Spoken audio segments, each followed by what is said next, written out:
जिसको बरगद, बाड़, बोहड़ के नाम से पुकारा जाता है। बड़े सगीर की मशहूर नबातात है, मशहूर दरख्त है और ये दुनिया का कदीम तरीन दरख्त है। इस बड़े सगीर पर ये इसकी तारीख जो है बहुत पुरानी है। नाज़रीन, कदीम दौर से ही इसके फाल व अखवास को जाना और पहचाना जाता है।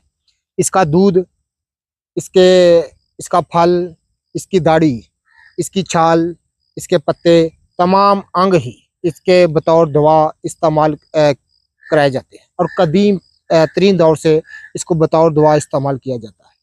नाज़रीन, इसकी दाढ़ी जो है ये रोज़ाना अगर इसका जुशांदा, जिसको हम कहवा कहते हैं, अगर किसी चीज़ को पानी में जुशाया जाए तो उसको जुशांदा कहा जाता है। अगर रोज़ाना 2 वक़्त इसका जुशांदा पिया जाए, नाज़रीन, इस कदर मर्दाना ताकत औद कर आती है, तमाम असाबी कमज़ोरी दूर हो जाती है, शुगर का अर्जा दूर हो जाता है, सलसल बोल की